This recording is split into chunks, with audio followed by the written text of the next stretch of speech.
bem-vindos a mais um episódio do podcast Educação Conectando Saberes.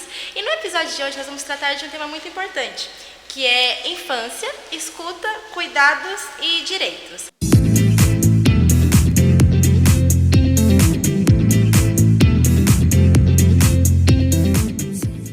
E para tratar desse tema tão importante das nossas crianças, da educação infantil, eu trouxe aqui a professora Stephanie. Muito bem-vinda, professora.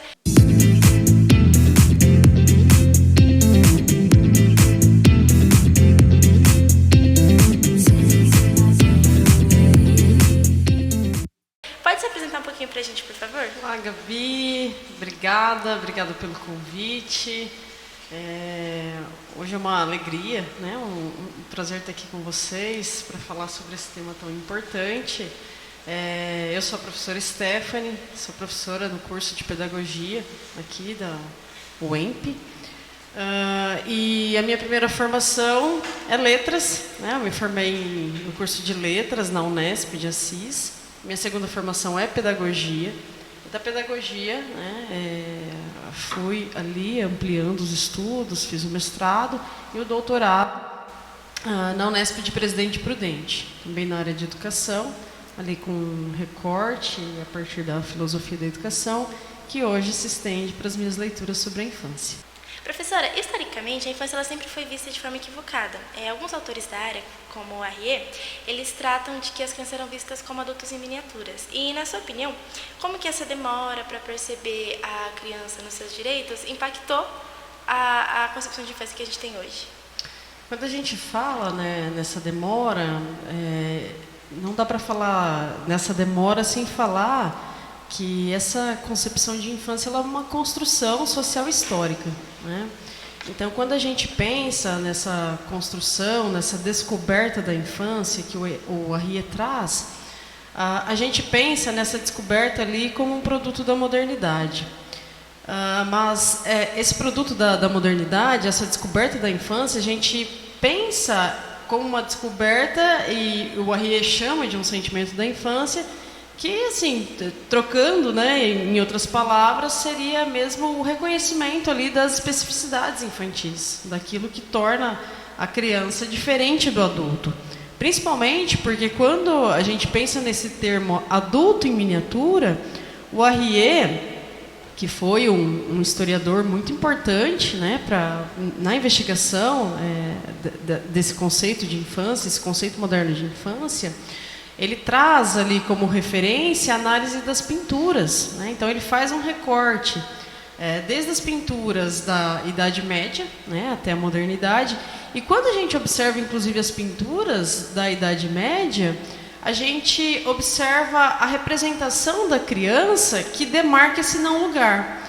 Então, por exemplo, as pinturas trazem muito a representação da expressão facial, da representação estética e física do corpo da criança, das rotinas das crianças diluídas ali no cotidiano em atividades junto com os adultos. Então, tudo isso vai mostrando para a gente esse não lugar da infância. Então, a expressão adulto em miniatura, ela realmente tem a ver com a expressão da criança dentro das pinturas em estatura menor. Quando a gente chega ali na modernidade, as pinturas ali do século XV, as pinturas do século XVI, elas já mostram ali uma outra leitura sobre essa infância. Então, a gente observa nessas pinturas uma outra representação. Então, a gente observa as crianças, por exemplo, em cotidiano de brincadeiras, as crianças no convívio familiar, as crianças ali em rotinas de estudo.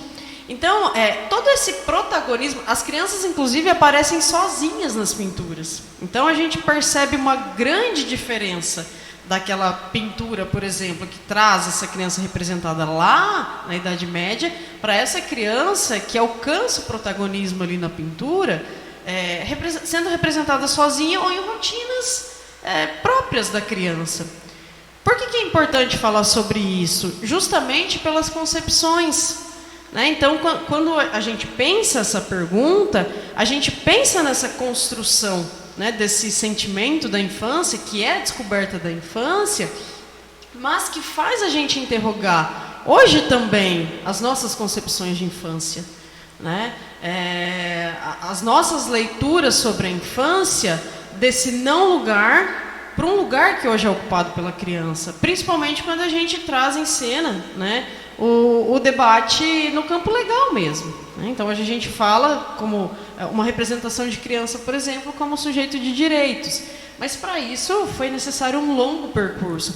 Então, quando a gente fala de concepção de infância, essa concepção de infância ela é uma construção social histórica, que ainda hoje ela está em disputa, né? Porque a gente fala sobre direito das crianças, a gente fala sobre as necessidades das crianças, mas a gente precisa pensar também quais são essas concepções.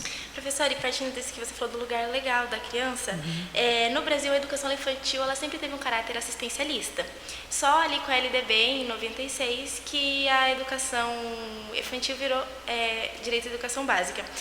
E esse atraso, qual foi o prejuízo dele na aprendizagem das nossas crianças? Eu penso que quando a gente fala dessas concepções assistencialistas, a gente demarca muito o processo também histórico ali da criação das instituições, né, dedicadas ali ao atendimento à infância. E por que eu falo isso, assim, quando a gente pensa nesse prejuízo, digamos assim? Eu acho que é um prejuízo também em termos de concepções. Por quê? Hoje a gente fala que a educação infantil ela tem ali duas funções que elas são inseparáveis, né, que é o cuidado e a educação das crianças de 0 a 5 anos na educação infantil. Mas quando a gente pensa, por exemplo, ali nesse processo de institucionalização da infância, ou seja, de criação dessas instituições, elas tiveram originariamente essa natureza assistencialista. Quando a gente toma como exemplo a Roda dos Expostos, que foi a primeira instituição de atendimento à infância,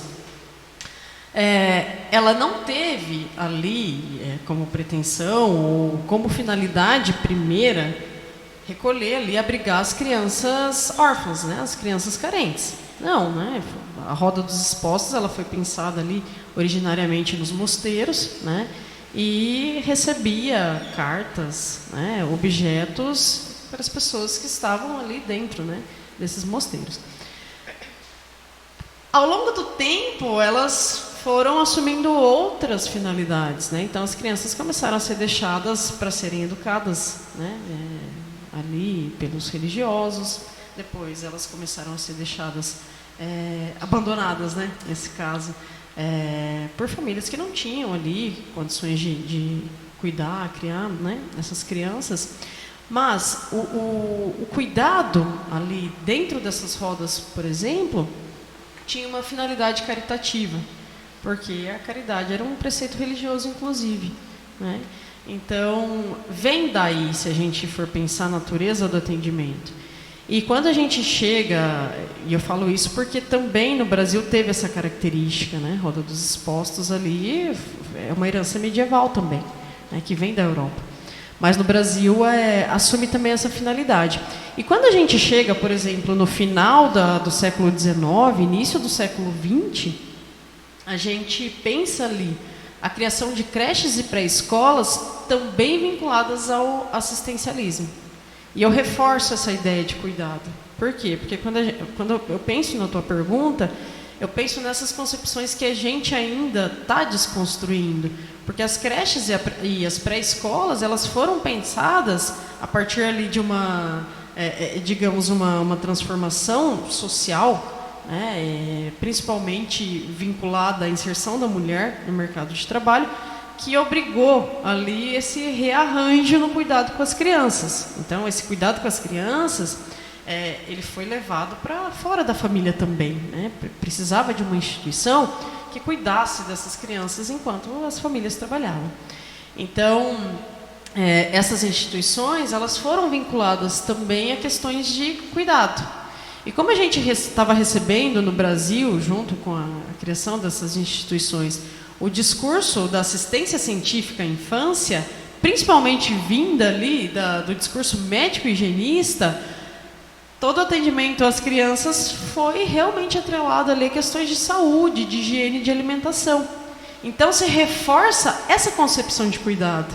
Então, como que isso reflete hoje, quando a gente retoma, né, essa dimensão assistencialista do cuidado? Realmente na ruptura de paradigmas, quando a gente precisa pensar essa função indissociável entre educação e cuidado. Porque não dá para falar... hoje a gente fala que a gente cuida das crianças e a gente educa, mas a gente educa e cuida também. Né? Cuidamos educando e educamos cuidando também.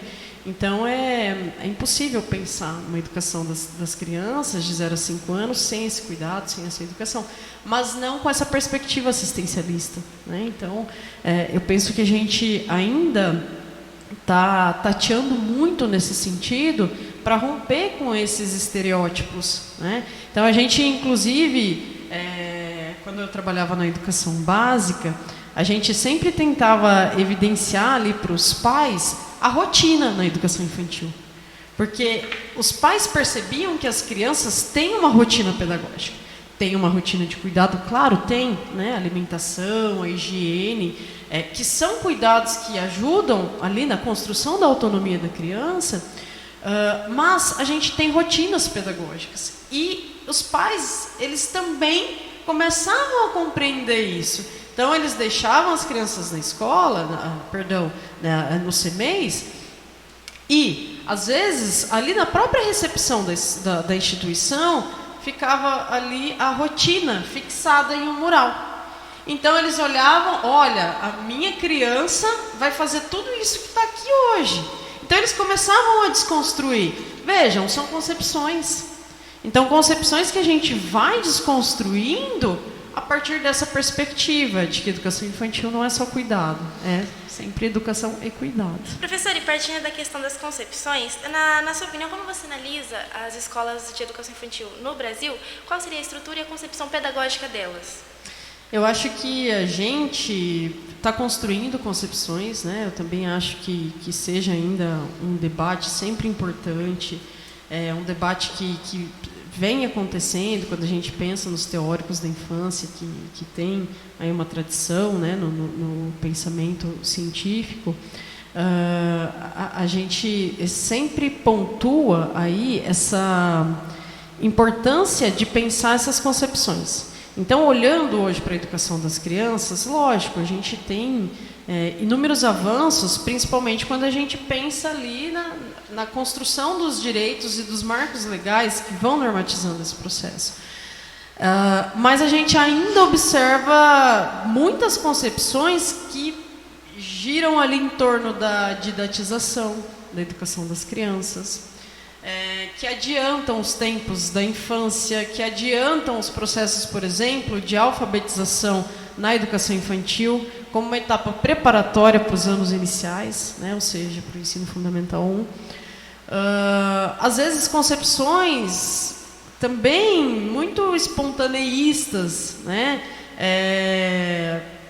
E aí eu digo espontaneístas porque a gente sempre fala que a prática pedagógica na educação infantil ou em qualquer etapa da educação, ela é intencional. Ela tem intencionalidade, ela precisa ser planejada, ela precisa ser refletida, ela precisa ser permanentemente avaliada. Né? Mas práticas espontaneístas, às vezes, entendem ali, inclusive, aprendizagens, né? Os processos de elaboração do desenvolvimento, né? do conhecimento da criança como algo natural. O brincar, por exemplo, né? Há muitas concepções que vão entendendo ali o brincar como algo natural, e a gente sempre dialoga no sentido de pensar, olha, mas o brincar, né, está muito vinculado à construção da cultura lúdica infantil. Se é cultura, né, as crianças têm protagonismo na construção dessa cultura, elas são protagonistas porque elas constroem essa cultura brincando. Então, eu penso que quando a gente pensa e fala dessas concepções, dessa estrutura, evidentemente tem muito ainda a se conquistar, a se alcançar, né? Principalmente pensando ali, inclusive, nos espaços institucionais, né, da educação infantil, que às vezes são improvisados e que não têm ali os espaços potenciais que as crianças precisam para aprender e se desenvolver. Professora, na sua resposta você citou o brincar. Qual seria a importância do brincar na educação infantil e como que através disso a gente pode pensar numa educação mais humanizadora na infância dentro das instituições? E como você disse, muitas instituições elas adiantam um processo que talvez seria só lá no ensino fundamental. Perfeito. A gente tem uns projetos aqui na UEMP, né, vinculados à nossa brinquedoteca, que é a Brinqueped da UEMP. E a gente tem realizado projetos de extensão, levado as ações da brinquedoteca, inclusive para outros municípios, né, vizinhos, sempre reforçando essa importância do brincar, né? Como eu disse, a gente pensa concepções do brincar muito vinculadas ao desenvolvimento e às formas com que a criança vai construindo o seu significado sobre o mundo, né? Então, faz parte, por exemplo, do desenvolvimento da criança. A criança ali durante a infância tem uma atividade principal para desenvolver, por exemplo, jogos de papéis. Jogos de papéis, a gente está falando também da construção da representação simbólica que as crianças vivenciam nos repertórios lúdicos, nos repertórios das brincadeiras, então não faz de conta. Então o brincar está muito vinculado à aprendizagem e ao desenvolvimento, mas também à construção dessa cultura lúdica, que eu disse anteriormente, porque a criança ela não nasce ali com o repertório, sabendo as regras das brincadeiras, que inclusive vão sendo ali construídas e transmitidas de geração para geração. As brincadeiras tradicionais é uma prova disso, né? Então as crianças não nascem sabendo essas regras, mas essas regras são construídas ali, nos contextos do brincar. Então, a gente sempre reitera a importância disso, até porque, quando a gente pensa nos eixos que estruturam as aprendizagens na educação infantil, a gente está falando dos eixos das interações e das brincadeiras. Então, a gente entende que a criança ela aprende e se desenvolve a partir das interações com outras crianças, com o adulto, com objetos, com os espaços, mas também pelas brincadeiras, que são ali acho que a linguagem privilegiada da infância. Então, eu penso que uma educação humanizadora é também uma educação que acolhe a importância desse brincar. É uma educação que está atenta às necessidades das crianças, que não antecipa os tempos da infância, que permite que a criança tenha ali espaço e tempo estruturado para que ela viva plenamente essa infância. Professora, e com relação às instituições de educação infantil no nosso país, a gente tem uma falta muito grande de vagas. Como que a senhora vê esse desrespeito do poder público diante a um direito constitucional, que é o acesso das crianças à educação infantil?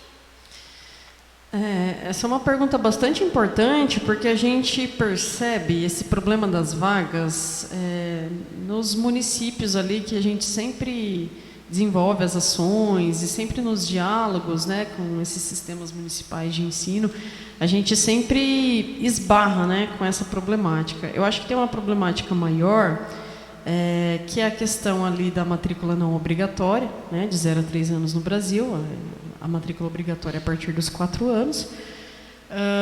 E aí a gente tem essa questão do acesso quando a gente pensa no direito das crianças à vaga, Evidentemente, ali é uma necessidade da família, uma necessidade da criança, mas a gente esbarra nesse problema das vagas.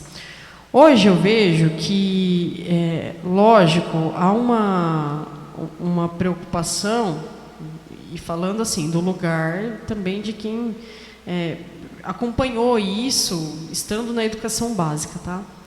Mas eu vejo uma preocupação, uma demanda um pouco maior em relação assim, ao poder público, no que se refere a essas vagas, porque hoje há uma lista de espera, a gente sabe que tem listas de espera em vários municípios e o poder público ele vai acompanhando isso, O Ministério Público acompanha isso, por exemplo.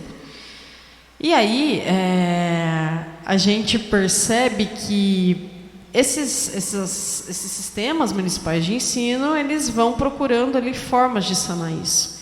Então, por exemplo, eu sei que tem municípios que criaram ali uma central de vagas, o que eles chamam de central de vagas.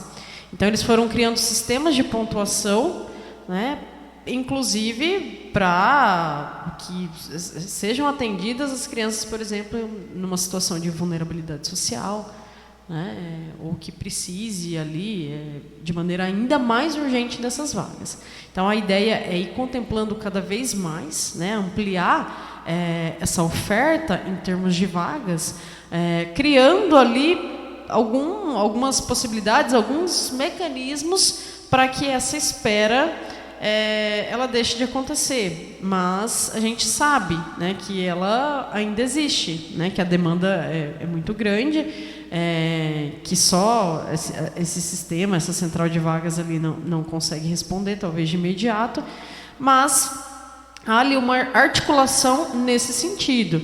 E aí, lógico, a gente pensa, quando a gente fala de vagas, né, na educação infantil, o debate não é só a oferta, acho que quantitativa, né? A gente precisa pensar também na qualidade dessas experiências educativas, principalmente quando a gente falou anteriormente sobre as estruturas, né?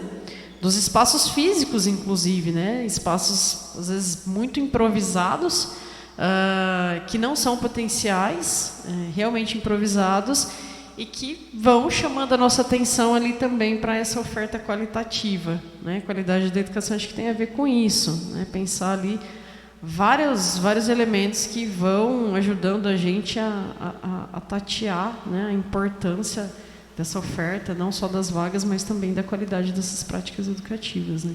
E professora, com relação à formação do pedagogo, a senhora acredita que os atuais pedagogos que estão saindo da universidade, eles saem com conhecimento suficiente da infância e da importância do papel do professor nesse desenvolvimento e aprendizagem na educação infantil? Penso que a formação inicial ela é essencial, né, realmente para essa formação, né, para que os estudantes, os futuros professores, eles tenham ali leituras, concepções e uma bagagem, né, realmente para atuar na educação infantil, ou nos anos iniciais, ou na gestão, né, das escolas. Mas eu penso que a formação inicial ela é importante para isso. Então, a gente tem trabalhado, inclusive, nesse sentido, né, articulando ali com os projetos de extensão, já para pensar isso. Então, a gente pensa ali, formação inicial envolve os componentes curriculares também, mas, lógico, né, outras atividades acadêmicas. Mas a gente tem ali estruturados debates, inclusive, para pensar essas concepções, né? Então, quando a gente começou falando lá das concepções sobre infância, esse é um debate importante quando a gente pensa, olha, o nosso curso está formando professores que saem preparados, então a preocupação é justamente essa, né? Quais concepções a gente tem construído com os estudantes sobre infância? Quais concepções a gente tem construído com os estudantes? Concepções sobre o brincar, né? Concepções sobre práticas pedagógicas, concepções sobre a organização do trabalho pedagógico na educação dessa infância, por exemplo. Nossa, qual que é a importância de pensar a organização dos tempos, né? As rotinas, entender o que é uma rotina, entender como que é o planejamento, a intencionalidade. Tudo isso tem a ver com essas leituras, né? Com essas mudanças ou construção de concepções que ajudam a gente na construção desse percurso. Então, eu penso que a formação inicial ela é essencial para isso, mas a formação continuada também, né? Porque se a gente fala ali de ruptura de estereótipos, quando a gente retoma lá as concepções de cuidado, isso também se constrói permanentemente ali no exercício da profissão. Então, a gente fala de uma ação, né, de uma prática pedagógica muito vinculada sempre à ação, né, à reflexão, à ação e à transformação, né, dessa ação também junto com as crianças. Professora, e nós sabemos que os professores da educação infantil, eles ainda são vistos como ali apenas para cuidar de crianças. Uhum. E a senhora acredita que essa desvalorização que os pais, ou às vezes pessoas externas à escola, tenham com os professores, desmotivam eles a buscarem qualificações para estar na educação infantil, para atuar lá? Eu penso que esse tema, né, da desmotivação, eu acho que acontece em todas as etapas da educação básica, né, mas, evidentemente, na educação infantil também, né. Acho que quando a gente fala de desmotivação, a gente precisa pensar vários fatores que, inclusive, têm a ver com a qualidade da educação, né? A gente pensa a qualidade, um princípio tão debatido lá na Lei de Diretrizes e Bases, né, da Educação Nacional, e a gente fala sobre qualidade, mas a gente fala também nesse documento sobre a importância da valorização profissional, da formação continuada, da valorização da carreira docente. Então, assim, a gente sabe que ainda há municípios, por exemplo, que não têm um plano de carreira. Então, os professores, às vezes, eles veem ali a formação continuada, né, muito possivelmente como algo que tem que ser cumprido ali dentro de um calendário de formações, por exemplo. Né? E aí é uma desmotivação para o professor, porque não há investimento ali, né? O piso salarial não é pago, né? Não há um plano de carreiras. Então, as estruturas das instituições estão precarizadas, né? O trabalho do professor está precarizado. Então, acho que é um rol ali de fatores que vão contribuindo. Lógico, hoje a gente fala da participação, né? Você mencionou ali na tua pergunta as concepções, inclusive, das famílias, né? Se tudo isso também desmotiva. Eu acho que essa inserção da família, ali em parceria com a escola, também é sempre uma construção importante, né? Mas eu penso que também ali há no debate legal uma responsabilidade sobre isso, né? A gente olhar um pouco mais também para esses fatores que vão desmotivando o professor, né, na carreira, na profissionalização docente, e que estão muito vinculados ali a essa própria valorização do magistério. Professora, e para encerrar, na sua opinião, o que a senhora acha que está faltando nas instituições de educação infantil no Brasil para que elas cumpram o seu papel melhor, que elas cumpram com excelência? Uhum. Eu acho que as instituições hoje, elas estão muito atentas ali a essa percepção do cuidado e da educação, na educação infantil. A gente observa, né, um conjunto de avanços muito grandes, né, que tem início, por exemplo, lá na Constituição Federal de 88, né, que é um marco legal quando pensa a educação das crianças como dever do Estado, né? E a LDB, por exemplo, que insere ali a educação infantil como a primeira etapa da educação básica. E a partir disso a gente vai construindo esse percurso. Então, hoje, compreender, né, o cuidado da educação nas instituições, materializado ali a partir das práticas, das rotinas, dos tempos e dos espaços, é uma conquista muito grande. Mas, lógico, né, eu acho que a gente tem muito a alcançar ainda, quando a gente fala da educação das crianças. Então, acho que tem muito a ver, retomando todas as perguntas, né, as reflexões que a gente foi fazendo aqui, eu acho que tem muito a ver ali com a profissionalização docente, tem muito a ver com a construção das concepções, principalmente sobre infância e criança, né? Sobre a forma como a criança aprende, né? Sobre desenvolvimento, sobre a relação, por exemplo, da prática pedagógica com o desenvolvimento infantil, né? Práticas potenciais, práticas desenvolventes. Tem a ver com a estrutura, né, o espaço físico mesmo dessas instituições. Como são esses espaços? Será que eles são potenciais? Será que não são potenciais? Né? A valorização do professor também, acho que da carreira docente, do magistério.